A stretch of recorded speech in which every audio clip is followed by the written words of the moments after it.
She had a good man on one knee in front of everyone she loved. A ring. Witnesses. Her mother already crying. And all she could think about was him. The wrong one. The arrogant one. The one who looked at her like she was both the most intriguing and most fascinating thing he'd ever seen. The one who had no business being in her heart. Charlie was perfect on paper. Junho was a problem in every language. And her lips wouldn't move. Not for a yes. Not for a no. Just silence. While her mother's 3 church friends held up their phones. Waiting.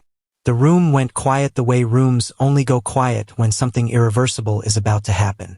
Not the peaceful kind of quiet. Not the comfortable, settled in for the evening kind. This was the held breath. Somebody grab your phone. Don't you dare blink kind of quiet that presses against your eardrums and makes your heart do something irrational. Chelsea Bennett felt it before she understood it. 1 second she was reaching for the bread basket, because the rolls smelled like butter and garlic and the kind of comfort she'd been needing all week. And then the chair beside her scraped back, and Charlie Johnson was no longer sitting next to her. He was on one knee, in front of everyone. In front of everyone. Her mother's living room, which had been transformed into what Gloria Bennett called a simple little dinner, baby, nothing major. Complete with linen napkins, a centerpiece that had no business being that tall, and enough candles to qualify as a fire hazard, was suddenly a stage. And Chelsea was standing in the middle of it with bread in her hand and absolutely no lines memorized. The sisters in the Lord had their phones up before Charlie even finished lowering himself to the floor. 3 women. Miss Deborah, Miss Pat, and Miss Lorraine. All seated at the far end of the table like a panel of judges at a gospel talent show. Arms extended, cameras steady, already composing their captions in their heads. She said yes, with 17 exclamation points and a Holy Ghost emoji. Gloria Bennett's face was a masterpiece of expectation. Her hands pressed to her mouth like she was witnessing the second coming. Tears. Immediate, preloaded tears. Like she'd been holding them behind her eyes since Charlie called her 2 weeks ago to ask permission, which he had, which Gloria had already told the entire church about, under the guise of a prayer request. Kamar Clark, Chelsea's best friend, sat 3 seats down with an expression caught between horror and fascination. The specific look of someone watching a car slide slowly toward a ditch and understanding there is nothing to be done. Charlie's voice was steady, low, sincere in the way that Charlie was always sincere, which was completely and without performance. Chelsea, I've spent the last year and a half watching you work harder than anyone I know, laugh louder than you mean to, and still somehow make everyone around you feel like the most important person in the room. I don't want to spend another day not being sure that you're mine. He opened the box. The diamond caught every single candle in that room and threw it back like it had something to prove. Gloria whimpered. Miss Deborah zoomed in. Miss Pat switched to portrait mode. Chelsea's lips parted. And nothing came out. Not because she was overwhelmed by love. Not because the moment had stolen her words the way good moments sometimes do. But because somewhere between Charlie's first sentence and the opening of that box, her traitorous, ungovernable mind had done something she would never in her life admit out loud. It had gone to him. To a man she had no business thinking about. An arrogant, ink-covered, insufferable Korean man who had looked at her like she was both an inconvenience and the most interesting thing he'd seen in a very long time. Sometimes within the same breath. The candles flickered. Everyone was waiting. Her lips parted again. No words came. Because how do you say yes to forever when your body still remembers what it feels like to burn? And the story of how she got to this moment. The whole messy, comedic, terrifying, electric story of it, rushed up from behind her like a tide. 3 months ago, she was standing in her kitchen in Seoul on a Tuesday morning, losing an argument with her mother about her uterus. Chelsea had built a life in Seoul that made sense. Her event planning company, Bennett & Company, was 3 years old, profitable, and respected enough that she'd stopped having to explain to potential clients why an American woman was the right person to plan their corporate galas, product launches, and anniversary dinners. Seoul had a way of testing you first and applauding later. She had passed the test. She had the client list to prove it. Her apartment was warm, well-decorated, and entirely hers. She paid her taxes. She called her mother every Sunday. She drank enough water and almost always got 7 hours of sleep. By every measurable standard, Chelsea Bennett had it together. What she had not anticipated, could not have anticipated, not with any amount of prayer or preparation, was that her mother's quick 2-week visit in September would become October, and then November, and now here they were, deep into the new year, and Gloria Bennett had a designated drawer in the bathroom, a standing Sunday slot at a Korean church with an English interpretation service, and 3 new best friends she referred to collectively as her sisters in the Lord. The woman had colonized the apartment. Lovingly, enthusiastically, with a full spice rack and absolutely no intention of leaving. Chelsea Renee Bennett, Gloria said that Tuesday morning, not looking up from her Bible, which was open on the kitchen counter beside a mug of tea and a small bottle of anointing oil that had no business being in the kitchen but had somehow migrated there. Your eggs are not getting any younger. Chelsea poured her coffee. Good morning to you too, Mama. I'm serious. Gloria turned a page. I was reading in Genesis this morning. God told Abraham and Sarah to be fruitful and multiply. Sarah waited, and you know what happened? Her womb dried up like a raisin, baby. Raisin. Sarah was 90 years old. And you will be 30 in 7 months. Chelsea stared at her. Those are not the same number. The principle is the same. Gloria finally looked up, and her expression was the particular blend of maternal love and quiet devastation that she had perfected over 29 years of parenting. Charlie is a good man, a God-fearing, employed, respectful, good man who loves you and has never once given me a reason to clutch my pearls. Do you know how rare that is? Do you know how many women are out here praying for a Charlie? I know, Mama. Your cousin Tiffany. I know about Tiffany, Mama. 3 kids by 3 different. Mama. Gloria closed her Bible with the measured patience of a woman choosing grace. I'm just saying. You have something good right in front of you and you're making that face. What face? The face you make when you're trying to convince yourself of something you don't fully believe. Chelsea opened her mouth, closed it, took a long sip of coffee and looked out the window at Seoul waking up below her, the early commuters, the street vendors, the city already in motion while she stood here being psychoanalyzed by a woman in a housecoat and reading glasses. The thing about Gloria Bennett was that she wasn't wrong about Charlie. That was the inconvenient part. Charlie Johnson was, by every observable metric, a wonderful man. Tall, handsome, stable. A finance manager at an international firm who cooked on Sundays and remembered the names of her clients and had never once raised his voice at her. He was kind without effort, thoughtful without being asked. He looked at Chelsea the way a man looks at something he intends to take care of. And Chelsea liked him. She did. Genuinely. She just didn't feel him. There was no other honest way to say it. No earthquake when he walked into a room. No warmth that crept up her spine when he laughed. After a year and 6 months, she kept waiting for the feeling to arrive. The pull, the ache, the involuntary want, and it simply hadn't. What they had was warm and steady and comfortable. And comfortable, Chelsea was beginning to understand, was its own quiet kind of lonely.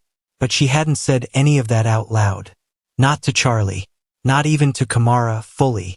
Because saying it out loud would make it real, and making it real would require her to do something about it, and doing something about it would absolutely send her mother straight to the prayer altar. The front door buzzer rang. Gloria perked up immediately. Who is that? My salvation, Chelsea said, already moving. Kamar Clark came through the door the way she always came through doors. Like she had been somewhere more interesting and had briefly descended to check on the mortals. She was in a rust-colored coat, carrying 2 cups of coffee from the place downstairs, and she assessed the kitchen scene in approximately 1.5 seconds. Mrs. Gloria, she said, warm and careful. Good morning. Looking like a whole snack as usual. Kamara. Gloria's smile was genuine. She liked Kamara. Kamara attended church when invited and had never been publicly chaotic. There's tea if you want. I'm actually stealing Chelsea for the morning, Kamara said, already setting a cup in front of Chelsea. Work emergency. It's 7:30. Events don't sleep, Mrs. Gloria. Gloria looked between them with the eyes of a woman who had raised a child and therefore knew every flavor of lie available. But she closed her Bible, picked up her anointing oil, and stood with the dignity of someone choosing her battles. Fine. She pointed at Chelsea on her way out of the kitchen. We are not done. And call Charlie. That boy texted me good morning before he texted you. The kitchen was quiet. Chelsea dropped her head into her hands. Kamar sat down, pulled the bread basket toward herself and said with great calm, So, how long has she been here now? For months and 11 days. And Charlie? Chelsea lifted her head. He texted my mother good morning. Kamar chewed thoughtfully. Girl. I know. That man wants to marry you. Real talk. Kamara turned to face her, all traces of humor gone from her face. Do you love him? Georgia opened her mouth, closed it, opened it again like a fish gasping for oxygen. I care about him? Girl. Kamara grabbed her shoulders, forcing eye contact. You care about houseplants. You care about whether your favorite K-drama gets renewed for another season. You do not marry someone you care about. That's how you end up on a true crime podcast. He's good to me. He's stable. He's everything my mother. I didn't ask what your mother wants. I asked what you want. Chelsea looked out the window again. Seoul glittered, indifferent and gorgeous. Somewhere out there, she had an event to plan. A corporate gala for a company she'd never worked with before, booked through a referral from a client's mother who had been very specific about the details and very vague about her son. She had no idea, sitting in that kitchen with Kamara and cold coffee and the ghost of her mother's voice still hanging in the air, that the event would change everything. That she was 3 weeks away from spilling wine on the most arrogant man she had ever met in her life, and feeling more alive than she had in years. The brief for the Kim Group Gala arrived in Chelsea's inbox on a Wednesday and made her sit up straight in her chair. Not because it was complicated. She had handled complicated. She had once coordinated a product launch for a tech company that changed its theme 3 times in 2 weeks and still expected the flowers to be fresh. Complicated was her native language. What made her sit up was the scale. The Kim Group was not a company you casually threw a party for. It was the kind of name that appeared in financial headlines and architectural magazines simultaneously. A conglomerate with fingers in real estate, technology, hospitality, and apparently the particular Seoul social calendar that Chelsea had been working her way into for 3 years. The gala was to celebrate a new international partnership. For 100 guests. The Grand Hyatt Ballroom. A production timeline that was aggressive in the specific way that money always made timelines aggressive. The referral had come from Kim Young-suk herself, the mother of the company's CEO. She had called Chelsea's phone personally, not an assistant, not a scheduling platform, and spoken in careful, precise English with the warmth of a woman who had chosen her deliberately. I've heard very good things about your work, Miss Bennett. I want this evening to feel like something my son cannot find fault with. He finds fault with everything. Chelsea had laughed before she could stop herself. I'll take that as a briefing. Take it as a warning, Young-suk had said, and she was smiling when she said it. Chelsea could hear it. She threw herself into the preparation the way she always did. Completely, methodically, with Kamara managing logistics and Chelsea managing everything that required taste and instinct and the particular understanding that a room has a feeling before it has a single decoration in it. 3 weeks of vendor calls, floor plan revisions, lighting consultations, and one very tense conversation with a florist who did not understand that ivory and white were not interchangeable. By the evening of the gala, Chelsea had been on her feet for 11 hours. She was not at her most patient. But she was professional, she was present, and the ballroom looked like something you'd want to stay inside forever, warm amber light pooling across draped tables, the kind of floral arrangements that looked effortless because the effort had been enormous, a string quartet already threading music through the air like something you felt before you heard it. She was doing a final walkthrough, earpiece in, clipboard in hand, moving with the focused efficiency of someone who knew every square foot of the room and exactly what could still go wrong, when a server came around a corner faster than he should have. The tray tilted, the glass tipped, and a full pour of deep Merlot arced through the air in what felt, in the moment, like slow motion, the way disasters always seem to slow down just long enough for you to register that there is absolutely nothing you can do. It landed on the man standing directly to her left. Dark, expensive fabric. White shirt beneath. The wine spread like a verdict. Chelsea's stomach dropped to the floor. She spun, already talking. "Oh my God. I am so sorry. Let me get someone." And then she looked up, and her next sentence simply ceased to exist. He was tall in a way that rearranged the space around him. Dark eyes that didn't widen in surprise or narrow in anger. They just looked at her, with a stillness that felt more unsettling than either reaction would have been. His jacket was ruined. He knew it. He didn't seem particularly moved by this fact. He looked down at the stain, then back at her. "What a way to make a first impression," he said. His voice was low. Not loud, not sharp, just placed, deliberately, like a word he'd already decided on before she finished panicking.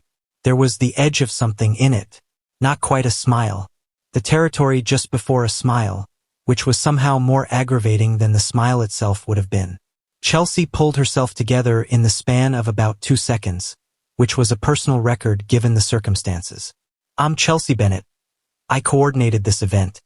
The server and I were both moving, and it was entirely accidental, and I will have someone bring a—" "Kim Jun-ho," he said, as though she hadn't just been speaking. "And you coordinated this event." His eyes moved briefly, almost lazily, across the room. Something registered in them that she couldn't name. "My mother said you were good." The sentence landed without warmth and without hostility. Purely observational. Like she was data he was still processing. Chelsea kept her expression professional with the effort of someone holding a door shut against wind. "I'll arrange for your jacket to be handled immediately, Mr. Kim. Again, I apologize. It's a jacket." He said it the way people say things they mean but no sound dismissive. Then he looked back at her, and there was something in the directness of it. Not rude, just utterly unfiltered. That made the air in her immediate vicinity feel slightly different. "The room looks good." And then he walked away. Chelsea stood there for exactly 3 seconds. Then she turned to find Kamar, who had witnessed the entire thing from 8 feet away and was looking at her with an expression of pure, undisguised interest. "Don't," Chelsea said. "I didn't say anything. You were about to. I was going to say he's Kamar. Extremely. We have 400 guests arriving in 40 minutes. Kamar looked one more time in the direction Junho had walked. "Right? Yes. Guests." She fell into step beside Chelsea. Extremely tall, though. Chelsea did not respond to that. Professionally. The gala went beautifully. The kind of beautifully that made clients reach for your hand at the end of the night and say thank you like they mean something deeper than the event. Young Suk found Chelsea near the entrance as guests were beginning to leave, and held both her hands in that warm, particular way that felt like being recognized. "Everything I imagined," she said simply. "We will call you again." Chelsea thanked her, meant it, and was halfway through organizing the breakdown crew when she became aware, with the specific, unreasonable awareness that the body produces without permission, that Junho was standing near the far end of the room, not looking at her, or seemingly not. But when she glanced over, he was already looking somewhere else, with the practiced ease of someone who had decided to look somewhere else approximately 1 second before she turned. She told herself it meant nothing. She was wrong. But she didn't know that yet. He called Bennett and company the following Monday morning. Not Young-suk. Him. Kamar took the initial call and appeared in Chelsea's office doorway with a look on her face that contained multitudes. "Kim Junho's office," she said carefully, "wants to discuss a potential ongoing contract, quarterly events, internal and external. They're asking for a meeting." Chelsea looked up from her screen. "His mother referred us for the gala." "Yes. And now he wants a contract." "Apparently." A beat. "His assistant was very formal," Kamara added. "Very. Like reading from a formal script. But," she paused, with the theatrical instincts of someone who knew exactly how to deliver information for maximum effect. She said Mr. Kim specifically requested Bennett and company by name. Not a shortlist. By name. Chelsea turned back to her screen. "Set up the meeting." The meeting was at Kim Group headquarters, 42nd floor, in a conference room that felt like it had been designed to make everyone inside feel slightly underprepared. Chelsea was not underprepared. She had a portfolio, a rate sheet, a 3-year track record, and the particular posture of a woman who had earned her seat at every table she'd ever sat at. Junho arrived 8 minutes late, which she suspected was not an accident, and sat at the head of the table with the comfort of someone who had never once questioned whether a room belonged to him. He looked at her proposal for 11 seconds before he looked up. You increased the service rate by 15% from the gala invoice.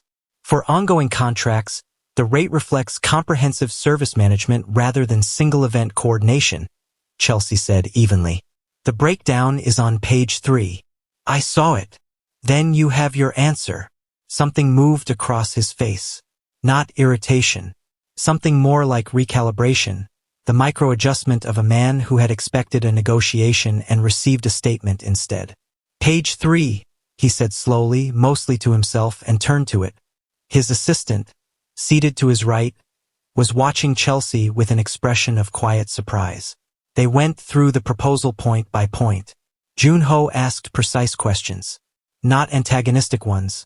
Precise, the kind that revealed he had actually read everything before he walked in, which she had not expected, and which was more annoying than if he'd simply been dismissive. She could handle dismissive.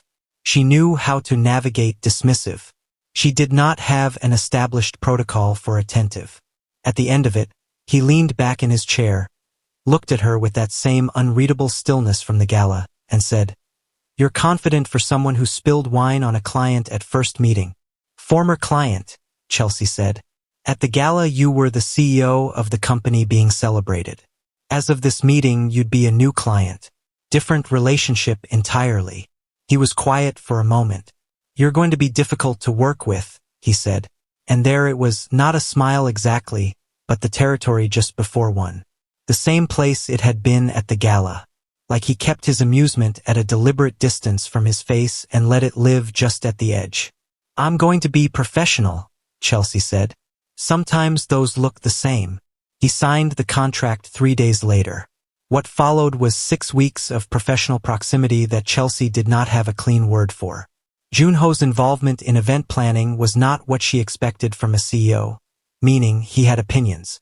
Specific, considered, occasionally infuriating opinions. He would appear at site walkthroughs she hadn't confirmed he'd attend. He would send comments on proposals at 11:30 at night. Not unreasonable comments, which was the problem. He asked questions that made her rethink things she had already decided, and she resented it every single time, mostly because he was usually right. And he was always watching. Not in a way that felt intrusive, in a way that felt deliberate, like attention he had chosen to give, which somehow felt more significant than attention that was simply there. She noticed small things against her will. The way he moved through a room, unhurried, like time was a resource he had enough of. The way he listened, which was completely without looking at his phone. The way he occasionally said something dry and precise and almost funny, and then resumed his neutral expression like he hadn't said anything at all, leaving her to decide if she was allowed to laugh. She did not laugh. Not where he could see her. But she felt the pull. That was the part she couldn't argue away. Some gravitational thing that activated whenever he walked into a room, or stood too close during a walkthrough, or turned those dark eyes on her like she was the most interesting problem he was currently choosing to solve. She did not like it. She did not like that she didn't like it. And she especially didn't like that Charlie, who was warm and consistent and texted her mother good morning, produced no version of this feeling whatsoever, and that the comparison arrived in her head without her permission, quiet and damning. 3 weeks into the contract, her mother called her from the living room at 9 in the evening. Chelsea, come here. The tone was the specific register Gloria used when she had information and had decided to perform the delivery. Chelsea came to the doorway to find her mother on the sofa with Miss Deborah on speakerphone and Miss Pat apparently three-way called in from somewhere. Who is Kim Junho? Gloria asked. Chelsea's entire body went very still. My client, Mama. Miss Deborah's cousin's daughter went to that gala you planned. She says she saw you talking to a tattooed man. From the phone, very tall, Miss Deborah offered helpfully. Covered in ink, Miss Pat added, from wherever she was. Mama, tattoos, Chelsea, on his neck. He's a client. I'm not talking about business, Gloria said, with the serenity of a woman who has already drawn her conclusions, and is simply waiting for you to arrive at them too. I'm talking about the way Miss Deborah's cousin's daughter described the way he looked at you. Chelsea stood in the doorway. I'm going to bed, she said. We are praying about this. Gloria called after her.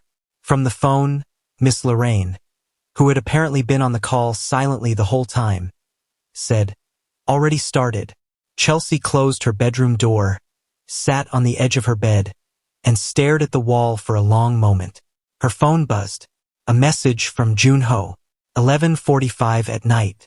A comment on the venue layout for the quarterly dinner, precise and practical and entirely professional. She read it 3 times. Then she typed a professional response, set her phone face down on the nightstand, and told herself, firmly, clearly, with great conviction, that this was nothing. Outside her door, she could hear her mother's muffled voice, still on the phone, calling on every prayer warrior she knew by name. The quarterly dinner venue was a converted heritage building in Yongsan that Chelsea had found after visiting 11 spaces and rejecting every single one of them for reasons her clients rarely understood until they saw the one she chose. This one had original stone walls, warm overhead lighting that didn't try too hard, and a courtyard that connected to the main hall through arched doorways that made you feel like you'd stepped into something with history.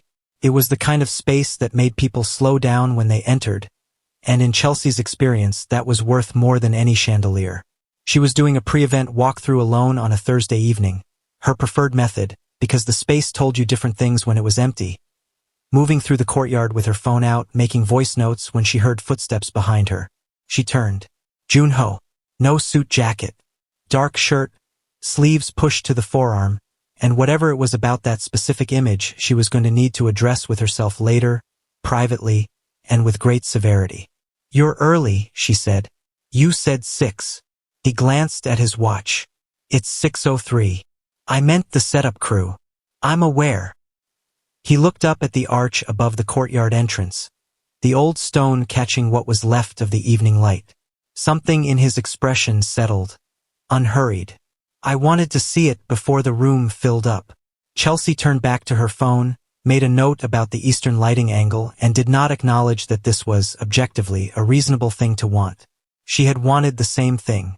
That was precisely why she was here at 6:03 and not 6:30. She moved to the far end of the courtyard, checking the spacing between the heater units and the floral arrangements that had been delivered an hour ago. Junho followed at a distance that was professional and somehow still too close, in the way that distance stopped being about physical space when someone had your full attention. The flowers are different from the proposal, he said. The original supplier had a quality issue. I sourced a replacement yesterday. She didn't look up. If you open the updated brief, you'll see the documentation. They're better. She looked up. He was studying the arrangement with the focused, unhurried attention he gave everything. The ones in the proposal were too symmetrical. These have, he paused, searching, which was unusual for him, weight, in the right places. Chelsea looked at the flowers, then at him. Thank you, she said, carefully. He looked at her then, and there was a moment. Small, unremarkable to anyone watching, enormous to the 2 people inside it, where neither of them said anything and the courtyard held the silence the way old stone holds warmth. You do this alone, he said. It wasn't a question. The walkthroughs? Usually. Not just the walkthroughs. His eyes moved briefly, a fraction. You carry the whole thing. The brief, the suppliers, the revisions. Kamar manages logistics, but another pause. The instinct is yours. You don't distribute that part. Chelsea held very still on the inside while her outside remained calm and professional and entirely composed. I trust my instincts, she said. I know, Junho said. That's what I just said. And there it was, the almost smile, the edge of something that lived just outside the border of his expression, that she had spent 6 weeks cataloging against her will. She turned away first, moved toward the arched doorway into the main hall, made another voice note, kept moving. He kept pace. They moved through the hall together in a silence that had stopped being uncomfortable approximately 3 weeks ago, which was its own problem, because silence with Junho no longer required navigation. It had become something she moved around inside without friction, and she had only recently noticed this, and she did not care for the implications. At the far end of the hall, near the window ledge overlooking the courtyard below, she stopped to check the stage positioning. Junho stopped beside her, close enough that she was aware of the warmth of him without either of them doing anything remotely unprofessional. "Your mother called my mother," he said. Chelsea closed her eyes for exactly 1 second. "I know." Young Suk found it entertaining. "I'm glad someone did," she said. And here something shifted in his voice, a texture she hadn't heard before, something that moved below the dry surface of his usual tone. "That your mother told her you were raised well and meant no disrespect to their family, but that tattoos were not something she could spiritually endorse." Chelsea turned to look at him. She could not help it. He was already looking at her. And the thing that was on his face in that moment was not the almost smile. It was something quieter than that. Something that had come from a different, less guarded place. Like the observation had moved through the armor before he could redirect it. "My mother laughed for about 4 minutes, he said. Chelsea pressed her lips together. "I'm going to need you to understand that I had nothing to do with that phone call. I know. And I have zero control over." Chelsea. Her name in his mouth. He used it rarely. He called her Miss Bennett in front of others and used her name sparsely in private, which meant that when he did, it landed with a weight it had no right to. "I know," he said again, quieter. They stood at the window as the courtyard below surrendered to amber dusk. Heaters humming low, petals holding the last of the light like a secret. The room behind them had gone quiet in that particular way rooms do when something is about to happen inside them. And then she felt it. Not romance. Not intention. Proximity. 6 inches of air that suddenly felt occupied. He turned barely. A shift so slight it wouldn't register on camera. But it registered in her pulse. In the subtle recalibration of breath. In the way her spine seemed to recognize him before her mind did. "The flowers," he said, voice lower now, textured by the hush. "You chose them for the weight in the stems. Not the blooms. It wasn't about flowers." The air tightened. Junho. His name left her softer than she intended. "You notice what other people don't think to look for." His gaze held hers without its usual restraint. No polished neutrality. No careful distance. Just heat. "That's a particular kind of loneliness." The words didn't land gently. They slid under her skin. Something inside her gave. Not loudly, not dramatically, but with the quiet, splintering awareness of being seen. Not professionally. Not politely. Personally. She could see everything now. The sharp discipline of his jaw. The faint shadow beneath his cheekbone. A strand of hair slipping across his forehead. Ink just visible at his collar. Deliberate, restrained, dangerous in its restraint. He didn't move closer. He didn't have to. The gravity shifted. Her body betrayed her first. A fractional lean, barely perceptible, instinct reaching for warmth before permission could be granted. The space between them thinned. His breath touched her cheek. Warm, steady, controlled. He felt it too. His hand flexed once at his side. The only tell. Then he stepped in, not enough to trap her, just enough to make retreat a decision. Their faces aligned. Close enough now that focus blurred. Close enough that her pulse felt shared. "If I step closer," he murmured, eyes dropping briefly to her mouth and back, "you won't misunderstand me." It wasn't arrogance. It was certainty. Her fingers tightened at her sides. Every sensible thought she had ever cultivated, her boyfriend, her mother, her carefully ordered life, flickered like a failing light.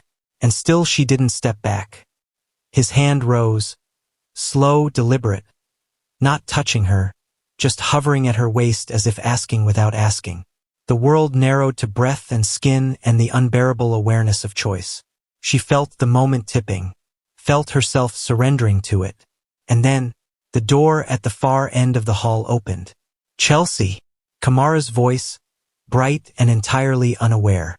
"The caterers are asking about the..." She appeared in the doorway, saw them, and performed the world's fastest social recalibration. "The serving timeline, which I can handle myself." Completely.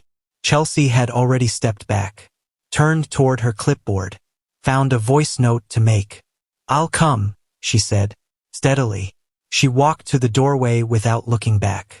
Kamar fell into step beside her, said absolutely nothing for a full corridor's length, and then, in a low voice, "I wasn't gone 20 minutes. There's nothing to say." "Okay. Kamara." I said okay. Pause. "He watched you walk away, though." Chelsea said nothing. She filed that information somewhere she didn't intend to visit and kept moving. Meanwhile, across the city, in a living room that smelled of shea butter and a specific brand of prayer meeting perfume that Chelsea had grown up associating with serious spiritual business, Gloria Bennett was holding court. Miss Deborah was on the sofa. Miss Pat was in the armchair. Miss Lorraine had brought a Tupperware of something sweet and set it on the coffee table. All three of them had their reading glasses on, which meant they were not here casually. Gloria had her Bible, her anointing oil, and a printed screenshot of the Kim Group's public website that Miss Deborah's grandson had helped her locate, zoom in on, and print at the pharmacy down the street. "Look at him," Gloria said, pointing at the photo, Junho's official company portrait, which was the most controlled and professional image of him available, and still somehow communicated that this man had lived fully. Neck, arm, Lord knows what else. "Could be a butterfly on the arm," Miss Pat offered diplomatically. "Butterflies are in the Bible." Pat. "Transformation, Gloria. Metamorphosis. Those are not butterfly tattoos." Miss Lorraine leaned in, squinting through her glasses at the printed page. "He's very—" "Don't," Gloria said. "I was going to say tall." "You were not." A small silence. "His mother called me," Gloria said, and the room shifted. "Young-suk," she called me herself. "Very polite, very gracious," she said. Gloria set the paper down and folded her hands in her lap, the gesture of a woman performing fairness at great personal cost. "That her son speaks highly of Chelsea's work." "Work," Miss Deborah repeated. "Work," Gloria confirmed. All four of them understood that the word was doing a great deal of labor in that sentence. "And Charlie?" Miss Lorraine asked. Gloria's expression shifted into something softer and more resolute. "Charlie is still the plan. Charlie is a good man. I prayed for a Charlie for that girl for 15 years. She picked up her anointing oil. I am not letting one tattooed Korean businessman undo 15 years of intercession." Miss Deborah nodded. Miss Pat reached for the Tupperware. Miss Lorraine bowed her head slightly in the posture of someone beginning a prayer internally. "We fast Tuesday," Gloria announced. "I can do a half fast," Miss Pat said. "My blood sugar." "Half is fine, Pat. The back half, though. Morning is hard. The specifics are between you and God." Chelsea did not know about the fast. What she knew was that the quarterly dinner went perfectly, that Junho said nothing about the courtyard when she filed the post-event report, and that his comment on the document, left at 11:58 at night, was a single line. "Good instincts on the florals." She read it in bed, in the dark, with her phone brightness turned all the way down. Told herself it was professional feedback. Turned over. Didn't sleep for another hour. Soul lovers, if you're loving this story, kindly hit the like button and share with someone that loves forbidden interracial romance, and if you're new to the channel, hit that subscribe button and turn on notifications so you don't miss when the next incredible story drops. And tell me in the comments, what country are you watching from and what time is it where you are? I love hearing from you all. Now, back to the story. It started with a rainstorm and a working dinner that was nobody's fault. That was the story Chelsea told herself afterward, in the sober light of the following morning, when she was capable of rational thought and her professional judgment had returned from wherever it had briefly gone. Started with rain. That was all. Rain was weather. Weather was neutral. Weather did not make decisions. The working dinner had been Young-suk's suggestion, a final review of the upcoming international partnership announcement, which had expanded in scope 3 times since Chelsea first took the brief and now involved a guest list, a live performance element, a 12-course dinner, and the specific anxieties of 4 board members who all had different ideas about what sophisticated meant. Young-suk had taken an evening flight to Busan to visit family. Junho's assistant had coordinated. The restaurant they'd booked for the review dinner canceled 2 hours before with the specific brand of apology that contained no actual remorse. Junho's office called Chelsea's office. Kamar had taken the call and looked up from her desk with an expression that she arranged very carefully into neutrality. "They're suggesting his place," Kamar said. "The Penthouse. It's 10 minutes from the venue. He has the full event file, the catering samples were already delivered there this morning, and—" "Fine," Chelsea said, before Kamara could finish constructing the reasonableness of it. Because it was reasonable. That was the thing. At every step, the decision was reasonable. The Penthouse was on the 38th floor of a building in Itaewon that had the quiet confidence of something that didn't need to announce itself. Private elevator. A foyer that opened into a living space where the city spread out beyond the glass like a painting that changed every hour. Chelsea noted the space with the professional part of her brain. The clean architectural lines, the way the lighting had been considered, the absence of clutter that spoke less to minimalism as a style and more to a man who only kept things he'd chosen deliberately. Junho was already at the dining table when she arrived. Jacket off, sleeves rolled. The event file open in front of him alongside the catering samples arranged with more order than she'd expected. He looked up when she walked in. "The florist called," he said, by way of greeting. "I know. I handled it. She said you were diplomatic. She was being generous." He almost smiled. She sat down, opened her own file, and they went to work. This was the thing that complicated everything. The thing she couldn't explain to Kamara cleanly or to herself without sounding like someone in the middle of something she hadn't consented to. Working with Junho was good. Not tolerable. Not professionally manageable. Good in the way that working with someone who thinks clearly and says what they mean and doesn't require you to translate yourself is good. He made decisions quickly and explained his reasoning without being asked. He pushed back when he disagreed specifically and without drama. He didn't perform engagement, he was simply engaged, fully, the way some people never are. They moved through the file together. The table held wine, water, the catering samples, and 2 hours of focus work. Outside, the rain arrived, not gradually but all at once, the way Seoul rain sometimes did, like a decision the sky had been building toward all day and finally committed to. It changed the sound of the room, softened the city lights below into something blurred and warm. Chelsea was mid-sentence about the stage configuration when she reached across the table for the venue schematic and Junho reached for it at the same moment. His hand covered hers. Neither of them moved. It lasted 3 seconds. Maybe 4. The kind of seconds that don't run at normal speed. He didn't move his hand. She didn't move hers. The rain against the glass was the only sound in the room and it was suddenly very loud. Chelsea looked up. He was already looking at her. No almost smile this time. No dry, controlled distance. Just the full weight of his attention, undiverted and unhidden, and something beneath it that had been living there for weeks, patient and deliberate, waiting for a moment exactly like this one to have nowhere left to go. "Junho," she said. Her voice came out steady. She was proud of that. Chelsea, just her name, the same way he'd said it in the courtyard, like it was the only word the sentence needed. She should have moved her hand. She knew that. The part of her brain that managed professional conduct and self-preservation and the very reasonable life she had constructed was issuing clear instructions. She was aware of them. She simply wasn't moving. "This is," she started. "I know what it is," he said quietly. She stopped. "I know," he said again.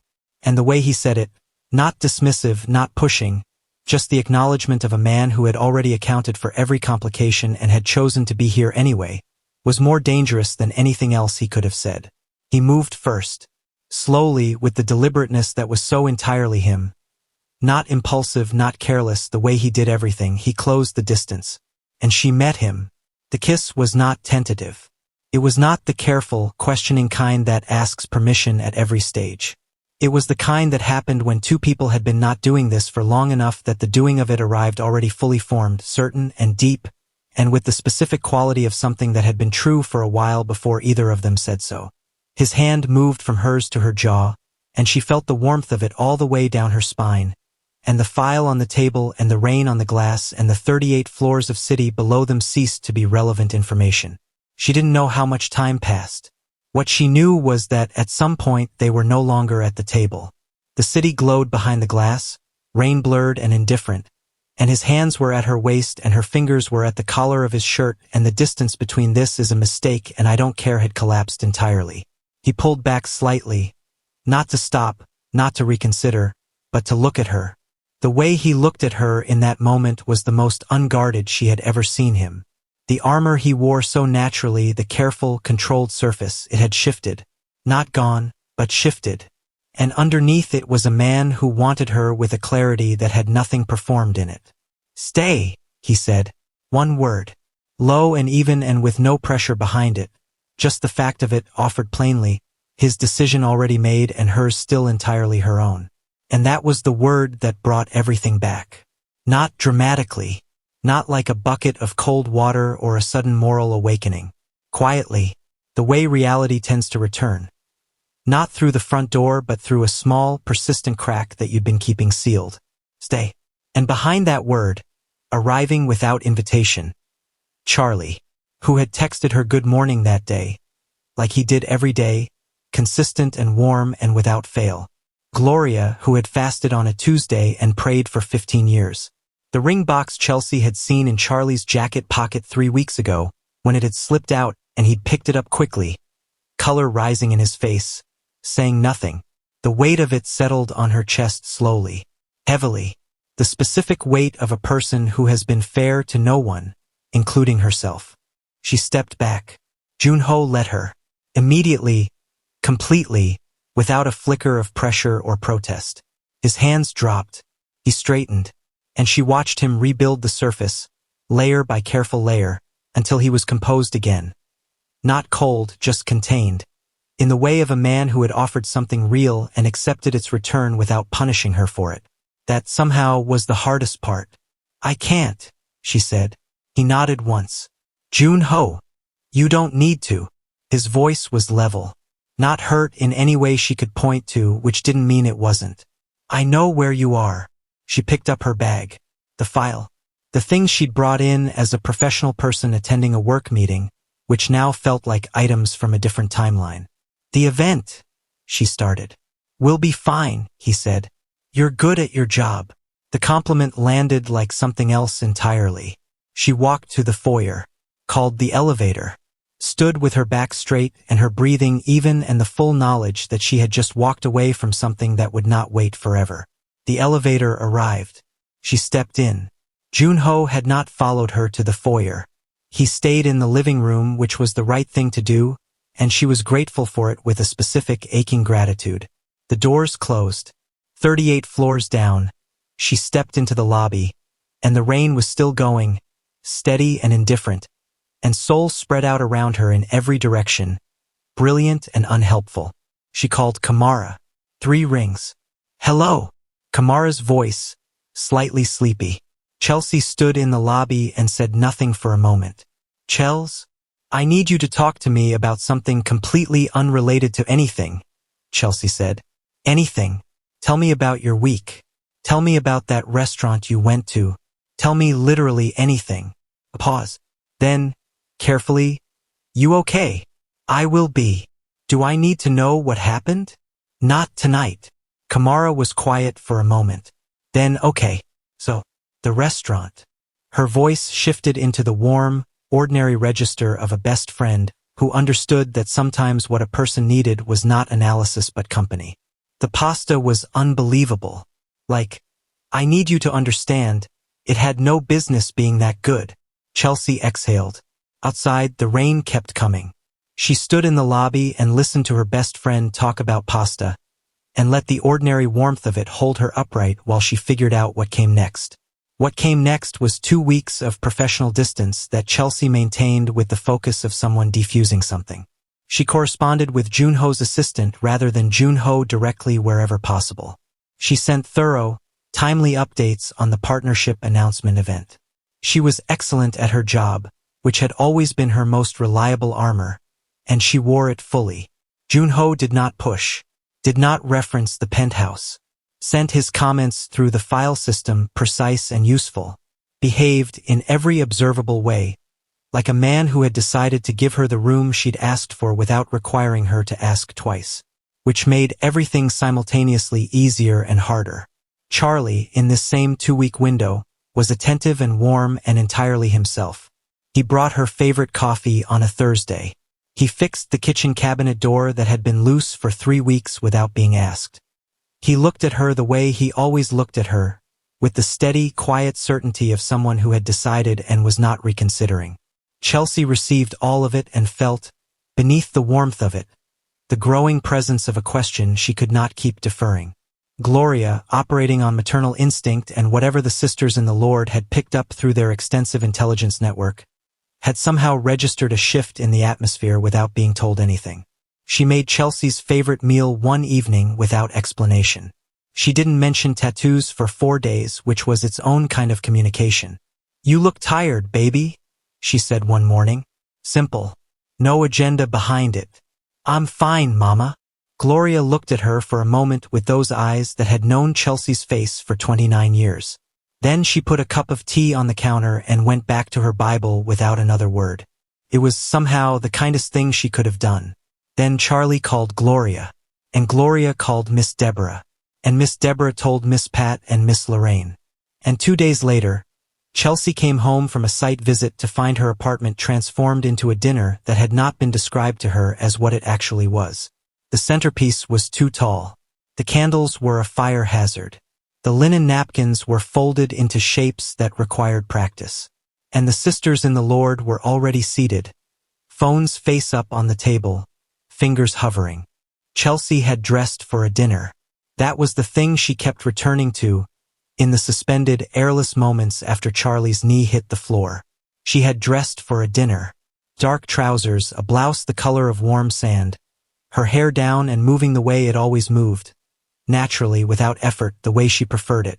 She had touched up her lip gloss in the bathroom mirror at 6:47 and thought about nothing more significant than whether the lamb Gloria had been slow cooking since noon would be as good as it smelled.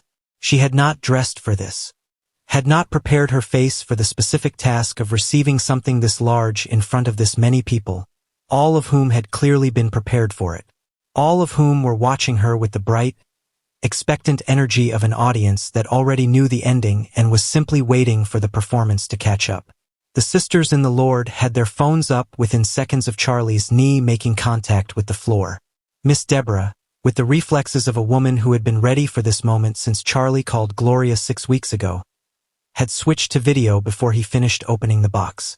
Miss Pat had her hand pressed to her chest in preemptive emotion. Miss Lorraine, seated at the end closest to the kitchen, had already begun a low, sustained sound that was either prayer or the opening note of a praise song. It was genuinely difficult to tell. Gloria was crying. Real tears, not performed ones. The kind that had been waiting behind her eyes for a very long time and had simply found their moment. Her hands were pressed to her mouth, her shoulders slightly lifted. Her whole body arranged in the posture of a woman receiving the answer to a 15-year prayer. Kamar was 3 seats down.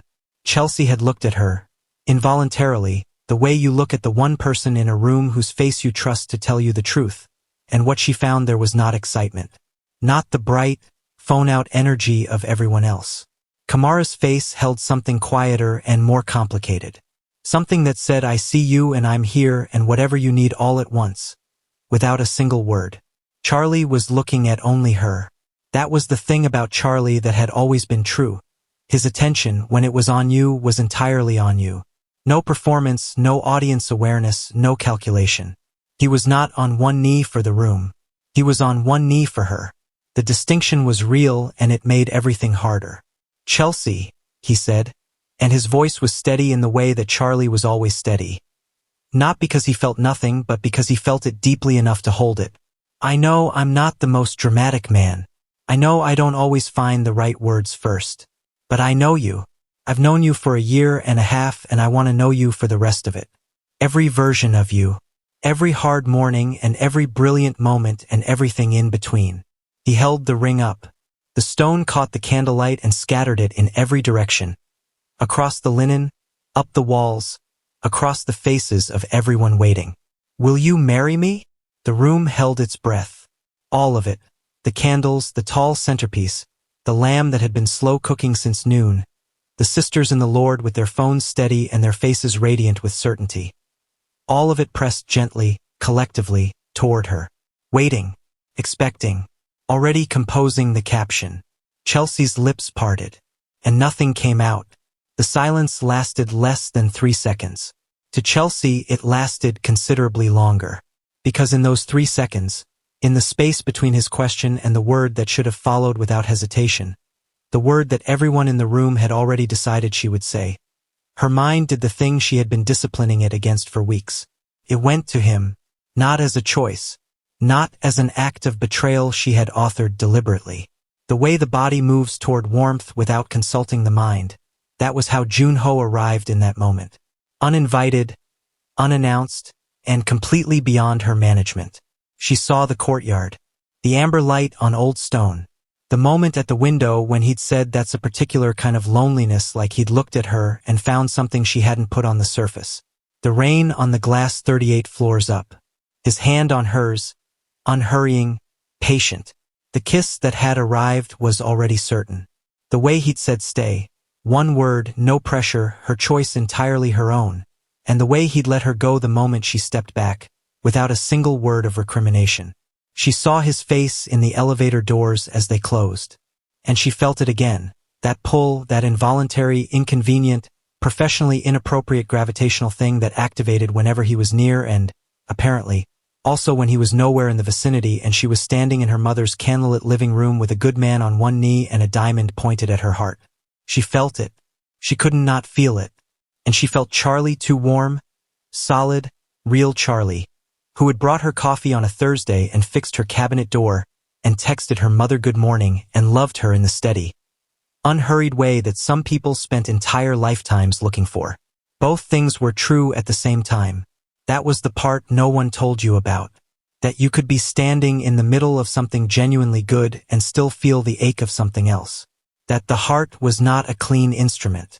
If you are new here, subscribe right now and turn on your notifications. Because this story is not finished, and you do not want to be the person who finds out what Chelsea said from someone else's comment section.